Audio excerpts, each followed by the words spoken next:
दोस्तों, आज हमारे साथ एक खास मेहमान है परी बिश्नोई, जिन्होंने 30वीं रैंक हासिल की है यूपीएससी एग्जाम के लिए। तो सबसे पहले परी जी, आपको एफएम सन सिटी की तरफ से ढेरों शुभकामनाएं।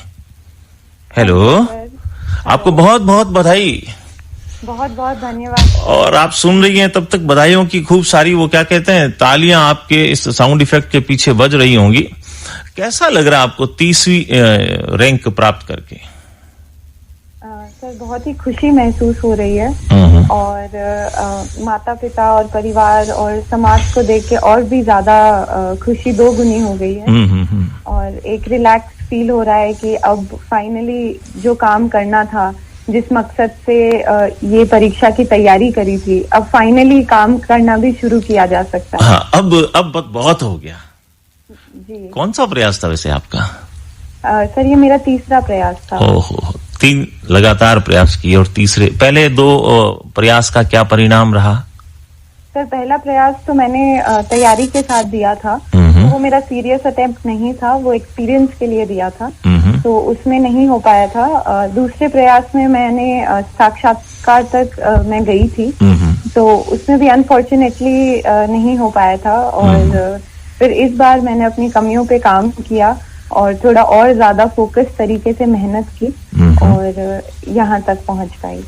और अगर कोई पहले 50 में या 100 में आता है तो कहीं न कहीं जो कैडर है वो आपका होम स्टेट मिल जाता है। ये सोने में सुहागा जैसी बात हुई। क्या लगता है कि आपका भी ख्वाब जो है वो पूरा हुआ है, क्योंकि आपकी 30वीं रैंक है? उम्मीद करते हैं कि राजस्थान कैडर आपको मिले। जी सर, मेरा ये मानना है कि ऑल इंडिया सर्विसेज में आपको ओपन होना चाहिए कि आपको कोई भी कैडर मिले, होम कैडर, होम स्टेट मिले, यहाँ आप बड़े हुए हो, तो बहुत ही खुशी की बात होती है कि जो सब जहाँ आप बड़े हुए, जहाँ आपने पढ़ाई की, वहीं आपको सेवा करने का मौका मिले, तो उससे अच्छा कुछ नहीं हो सकता। लेकिन उसके साथ ही मैं ऐसा मानती हूँ कि पूरा देश एक ही समान है। बिल्कुल, लेकिन भी जी थोड़ा ऐसा लगता है कि आपका होम स्टेट हो तो टच मिलता है आपको, एक स्पेशल काम करने का जो आपका खुद का तरीका है वो अनुभव होता है, गांव का, खेत का, खलियान का, कस्बों का, शहरों का। परी जी, एक छोटा सा सवाल कि परियों से खेलते खेलते ये आईएएस का ख्वाब आपकी आंखों में कब आया और क्यों आया? सर, मैं थोड़ा बैकग्राउंड बताऊंगी। बिल्कुल बिल्कुल, बताइए, हम यही जानना चाहते हैं। जी सर, मेरी जो मम्मी है वो भी पुलिस में है। वो सब इंस्पेक्टर थी जब उनकी जॉब लगी थी, तो मैंने उन्हें शुरू से बचपन से काम करते हुए देखा है, एकदम ग्राउंड लेवल पे लोगों की जिंदगियों में चेंज लाते हुए देखा है, जस्टिस करते हुए देखा है। तो उससे मुझे बहुत ही प्रेरणा मिलती थी शुरू से, जब मैं देखती थी कि उनका कितना प्रभाव है अपने एरिया में, कितना वो काम कर सकते हैं, कितना बदलाव ला सकते हैं, कितनी प्रेरणा देती है अपने आसपास के लोगों को। जब वो स्कूल में जाती थी और लड़कियों से मिलती थी खासकर, तो वो सब देख के मुझे ऐसा लगता था कि मुझे भी ऐसा ही कुछ करना है, ग्राउंड लेवल पे काम करना है, समाज के लिए कुछ काम करना है। तो वो सब देख के मुझे तो बचपन से ही था कि ऐसा ही कुछ करना है। तो डॉक्टर, इंजीनियर बनने की सोची नहीं है आपने? लड़कियां अक्सर डॉक्टरी की तरफ आकर्षित होती हैं 12th के बाद, उनको लगता है कि नीट एग्जाम क्लियर कर लें तो थोड़ा लाइफ सेटल हो जाए, यूं? जी सर, डेफिनेटली वो एक बहुत अच्छा फील्ड है, लेकिन आप अपने माँ बाप से सबसे ज्यादा इंस्पायर होते हो। तो मेरे हिसाब से मेरे लिए घर में ही इंस्पिरेशन था, तो मैंने फिर किसी और फील्ड के बारे में नहीं सोचा। भारत की सबसे बड़ी परीक्षा और भारत का जो ब्रेन है, वो कमाल के इंटेलिजेंट लोग वहां आते हैं, बहुत मेहनत, लगन छुपी हुई होती है इन परीक्षाओं के परीक्षार्थियों में। शुरुआत में आपको कैसा लगा? पहले अटेम्प्ट में आपने जैसा कहा कि मेरा वो यही था, तो क्या अनुभव किया आपने? सर, पहले अटेम्प्ट में थोड़ा डर लगता था, जैसा कि आपने कहा कि इतने बड़े लेवल की परीक्षा है, आसपास वाले लोग बहुत टैलेंटेड होते हैं, बहुत प्रीमियर इंस्टीट्यूट से आते हैं, तो पहले अटेम्प्ट में डर लगता था। ये परीक्षा बहुत दूर लगती थी कि ये शायद, मैंने बीए किया है तो ऐसा लगता था कि ये शायद सिर्फ बीए वालों से निकल पाएगी कि नहीं निकल पाएगी, तो डर लगा रहता था। लेकिन जैसे जैसे आपकी मेहनत बढ़ती है, वैसे वैसे कॉन्फिडेंस भी बढ़ता है। तो मैंने यही देखा है कि मेहनत से कॉन्फिडेंस आ जाता है कि नहीं, आप किसी से कम नहीं हो। और जैसे जैसे प्री क्लियर होता है, मेंस क्लियर होता है, इंटरव्यू तक पहुंचते हो, तो वो कॉन्फिडेंस और बढ़ता जाता है कि ये परीक्षा उतनी दूर भी नहीं है, आप जैसे ही लोग हैं जो इसको निकाल पाते हैं। और तो इस परीक्षा की खासियत ये, एक अगर कोई आप चरण पार कर लें, चाहे प्री कर लें, तो आपका कॉन्फिडेंस लेवल बढ़ जाता है। इस वक्त जोधपुर शहर के तमाम श्रोता जो यूथ हैं आपको सुन रहे हैं, आईएएस की परीक्षा के लिए किस तरह तैयारी करनी चाहिए और कैसे करनी चाहिए, ये बताइए आप।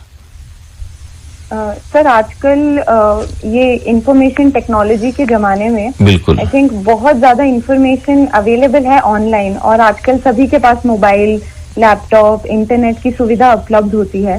तो मेरे हिसाब से उनका बेस्ट फायदा उठाना चाहिए बिना किसी डिस्ट्रैक्शन के। तो मेरे लिए भी ये बहुत फायदेमंद साबित हुआ। तो सारी स्ट्रैटेजी सब ऑनलाइन है। तो शुरू करने के लिए मैं कहूंगी कि आप बेसिक नोट्स, बेसिक जो ये एनसीईआरटी की किताबें हैं उनसे स्टार्ट किया जा सकता है। फिर बहुत बेसिक बुक्स हैं जो सभी जगह उनकी इंफॉर्मेशन अवेलेबल है, वो उनसे आप स्टार्ट कीजिए। उसके बाद न्यूज़पेपर रेगुलर टाइम पे पढ़ते रहना चाहिए। यूट्यूब पे बहुत सारे चैनल्स हैं जो फ्री में न्यूज़पेपर कैसे पढ़ते हैं और उनकी जो पूरी समरी है वो देते हैं।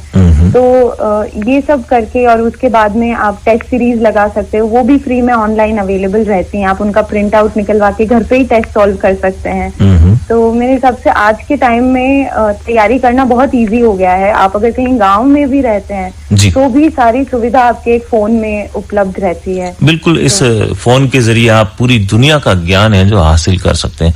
और जो भी तरीका है, वो जितने आईएएस क्लियर लोग हैं उनके इंटरव्यू और उनकी बातों से आप मोटिवेट हो सकते हैं। पर ये बताइए कि आपने बीए तक की पढ़ाई की या पीजी किया किसी विषय में? सर, मैंने एमए किया है। एमए किस में किया? पॉलिटिकल साइंस में। आपकी एजुकेशन कहाँ से हुई? राजस्थान से हुई या आउट ऑफ राजस्थान हुई, दिल्ली? क्योंकि दिल्ली विश्वविद्यालय और आईएएस का बड़ा ही कॉम्बिनेशन हम लोग सुनते हैं कि कलेक्टर बनने के लिए, आईपीएस बनने के लिए दिल्ली की किसी यूनिवर्सिटी में पढ़ना जरूरी है। क्या मानती हैं आप? सर, मेरा जो 12th क्लास तक की स्कूलिंग है वो सेंट मेरीज कॉन्वेंट अजमेर से हुई है। और उसके बाद मैंने भी दिल्ली विश्वविद्यालय से ऑनर्स किया है पॉलिटिकल साइंस में, इंद्रप्रस्थ कॉलेज से। उसके बाद फिर मैंने एमए किया है दयानंद सरस्वती यूनिवर्सिटी अजमेर से। तो मैं 3 साल दिल्ली रही हूँ अपने ग्रेजुएशन के लिए। तो डेफिनेटली आप अच्छे कॉलेज में पढ़ते हो तो वहाँ पे आपको बहुत अपॉर्चुनिटीज और स्कोप मिलता है, आपकी पर्सनालिटी डेवलप होती है। आप बहुत अपने सीनियर से भी मिलते हो जो ये परीक्षा के अंदर प्रिपरेशन कर रहे होते हैं, तो बहुत अच्छा गाइडेंस, मार्गदर्शन मिलता है। तो ये सब खासियत है एक अच्छे यूनिवर्सिटी की, कॉलेज की। लेकिन जैसा कि मैंने कहा कि ये सब लिमिटेड नहीं है। अगर आप दिल्ली नहीं भी जा पाए हैं तो आज के टाइम में, स्पेशली ये पिछले 2-3 साल में, आई थिंक सारी इंफॉर्मेशन, सारी गाइडेंस, सब सुविधाएं आपके फोन में एक गांव में भी अवेलेबल हो सकती हैं। तो ऐसा आज के टाइम में वो डिवाइड ब्रेक हो गया है कि आपको तैयारी करने के लिए दिल्ली ही जाना पड़ेगा या दिल्ली यूनिवर्सिटी के लोग ही निकालेंगे, तो लेकिन वो अब उतना नहीं। हाँ, होता यह है कि जब तक हम किसी कॉलेज में पढ़ते नहीं है, दोस्तों के साथ इंटरेक्ट नहीं करते, तो इंटरव्यू का जो बहुत बड़ा पोर्शन है वो रह जाता है। ये मान लिया मैंने, प्री और मेन के लिए आप कहीं भी पढ़ सकते हैं, लेकिन एक विद्यार्थी जो जोधपुर यूनिवर्सिटी या यूं कहें कि भाई राजस्थान की किसी कॉलेज में पढ़ा तो उसका दायरा अलग है, और दिल्ली में जाने के बाद बहुत सी कोचिंग है, बहुत सारे जो अटेम्प्ट किए हुए विद्यार्थियों से मिलते हैं, तो कई तरह के अनुभव जो है वो शेयर किए जाते हैं। परी एफएम सन सिटी चैनल पर इस वक्त हमारे जोधपुर के श्रोता आपको सुन रहे हैं। गाने पसंद करती हैं वैसे आप? जी सर। पुराने, नए? सर, मैं थोड़ा मोटिवेशनल सॉन्ग्स सुनना पसंद। चलिए, आपके जो दिल के सबसे करीब गीत है वो बताइए, वो हम अपने श्रोताओं को सुनवाएंगे। सर, लक्ष्य का जो टाइटल सॉन्ग है वो काफी मोटिवेशनल रहता है। जी, लक्ष्य फिल्म का। जी। पर लगभग कितना पढ़ना पड़ता है? कहते हैं ना आईएएस बनने के लिए बहुत पढ़ना पड़ता है। कितने घंटे पढ़ने? देखो, कोई लिमिट तो है नहीं, लेकिन फिर भी जैसे आपने तैयारी की, कितने लगभग अनुमान? सर, मेरा थोड़ा जैसा कि मैंने कहा कि तीसरा अटेम्प्ट था ये, तो उसमें घंटों में भी बदलाव आता रहता है। शुरू में काफी तैयारी करनी पड़ती है क्योंकि बहुत सारे सब्जेक्ट्स हैं। आप हिस्ट्री, ज्योग्राफी, इकोनॉमिक्स, पॉलिटिक्स, मतलब सब कुछ है। तो सब कुछ है, सारा पढ़ना पड़ता है जी। आपको मतलब वो घंटे देने पड़ते हैं ये सारे सब्जेक्ट कवर करने के लिए। तो शुरू में काफी रहता है, जैसे 7-8 घंटे आपको नियमित तौर पे देने होते हैं। बट जैसे जैसे आपकी इन पे पकड़ होती जाती है वैसे वैसे घंटे भी उतने नहीं रिक्वायर रहते। तो शुरू में ज्यादा थे, लास्ट में आते आते थोड़े कम होते गए और एग्जाम पास आता है तो फिर से बढ़ जाते हैं। तो बट कंसिस्टेंसी जरूरी है। आप एक परीक्षा के फ्लो में रहें, उससे जुड़े हुए रहें, तो वो जरूरी है कि नियमित तौर पे कुछ पढ़ाई होती रहे, तो वो इम्पोर्टेंट है। चाहे उसके आवर कितने भी हों, लेकिन आप कंटिन्यू रहें, आपकी पढ़ाई सतत रूप से रहे और कम से कम 4-5 घंटा आप सुबह के समय और शाम के समय पढ़े। परी भारतीय प्रशासनिक सेवा में आने के बाद कई तरह के उत्तरदायित्व आप पे आते हैं। खासतौर पर आप एक महिला हैं और राजस्थान में महिलाओं की स्थिति है, ठीक है, या अब जो ग्रामीण क्षेत्र की बच्चियां वो पढ़ लिख कर आगे बढ़ रही हैं, कई तरह की नौकरियों में भी आ रही हैं। आप क्या सोचती हैं कि अगर आपको मौका मिले तो आप क्या खास बदलाव लाना चाहेंगी बालिका शिक्षा में? जी सर, बालिका शिक्षा के लिए एक तो सरकारी बहुत सारी योजनाएं हैं। जैसे हम जब प्रिपेयर करते हैं तो हम बहुत सारी पढ़ते हैं, लेकिन इतने एजुकेटेड होने के बाद भी हमें उनके बारे में अवेयरनेस नहीं रहती है। तो मेरे हिसाब से सबसे पहले तो अवेयरनेस की इतनी स्कॉलरशिप है और जैसे स्कूटी वितरण है और पैसे भी दिए जाते हैं, फाइनेंशियल हेल्प करी जाती है। बिल्कुल, 11वीं-12वीं के अंदर नगद पुरस्कार भी है। जी, तो उसकी थोड़ी जागरूकता पैदा करनी चाहिए ताकि हर वो बालिका जिसको उसकी जरूरत है या वो फायदा उठा सकती है उस तक ये पहुंचे। बहुत लोग नहीं उठा पाते हैं। तो वो है। दूसरा सर, मोटिवेशन, एनकरेजमेंट, विश्वास की आप भी ये कर सकते हैं और इसके लिए मेरे हिसाब से माता पिता को अपॉर्चुनिटी देनी चाहिए। बालिकाओं से ज्यादा आई थिंक ये पेरेंट्स का कर्तव्य है कि उनको मोटिवेट करें, उनको हौसला दिखाएं, एनकरेज करें, उन पे किसी तरह का दबाव ना डालें। तो मैं अपना ही एग्जाम्पल दूंगी कि बीए के लिए आपको दिल्ली भेजा, ये अपने आप में एक आपको आगे बढ़ाने की बात है, वरना बीए तो भाई कहीं से भी कर लो, क्या फर्क पड़ता है। Exactly sir. तो वही तो आपके पेरेंट्स जैसे आपने कॉन्फिडेंस दिखाएंगे तो वो आपकी परफॉर्मेंस में भी दिखता है। तो उसमें वो सब बहुत है, तो वो बहुत जरूरी है एक बदलाव लाना।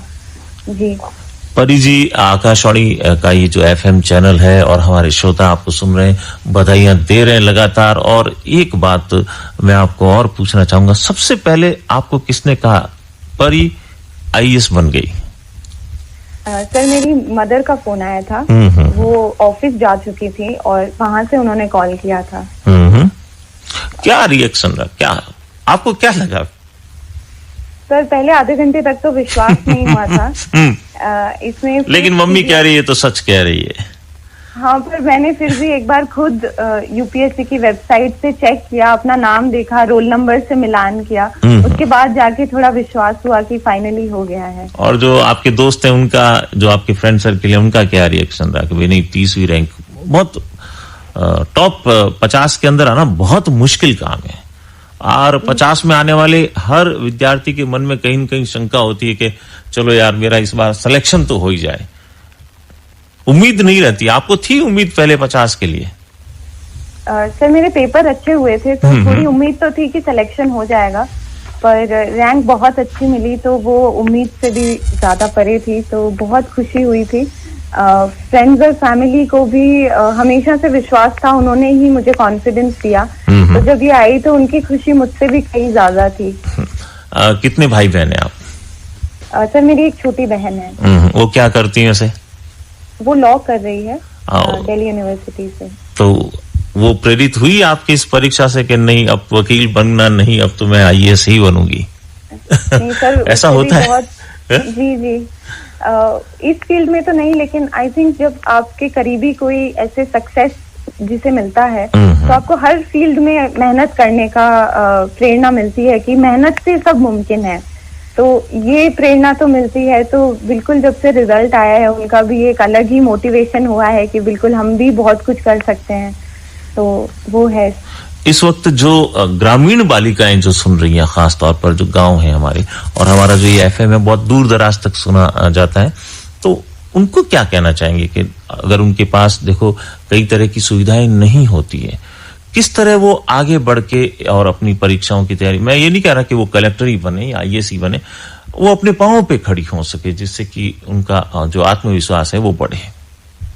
जी सर, मेरा ये मानना है कि हर फील्ड में बहुत अपॉर्चुनिटी है, चाहे आप एक फार्मर हो, टीचर हो, तो आपके जो भी इंटरेस्ट का फील्ड है, तो जो भी आपको पसंद है, आप उसी फील्ड में मेहनत करो। जैसा कि मैंने कहा कि मेहनत से सब मुमकिन है और मेहनत के आगे सब झुकते हैं।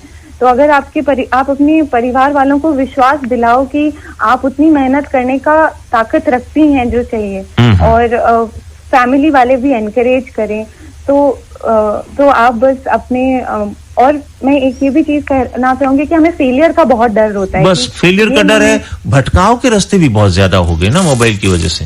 जी, तो फेलियर से डरना नहीं चाहिए, उससे हमेशा कुछ सीखना ही चाहिए।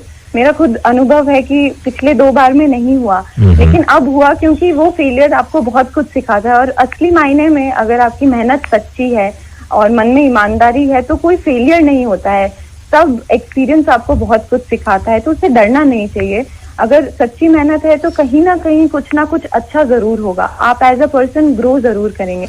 तो जो भी बालिकाएं हैं अपना इंटरेस्ट परस्यू करें, और फैमिली उनको और मोटिवेट करें और उनको और ज्यादा अपॉर्चुनिटी दें आगे बढ़ने की, और उनको बिल्कुल रोके नहीं।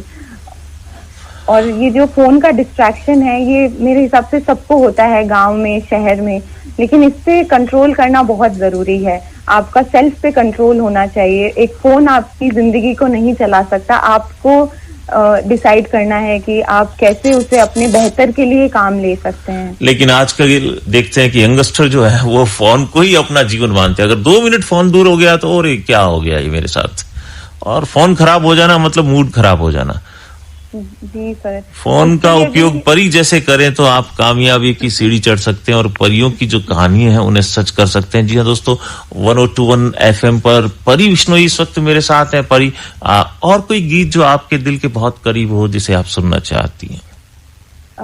सर, एक ब्रदर्स एंथम है, उसकी लिरिक्स मुझे बहुत पसंद है। गुनगुना के बता देंगे आप? सर, मेरी आवाज उतनी नहीं, अच्छी है, आपकी आवाज बहुत अच्छी है, तो जी सर वो तो मैं माफी चाहूंगी गुनगुनाने के लिए। जी बताइए उसके लिरिक्स क्या हैं?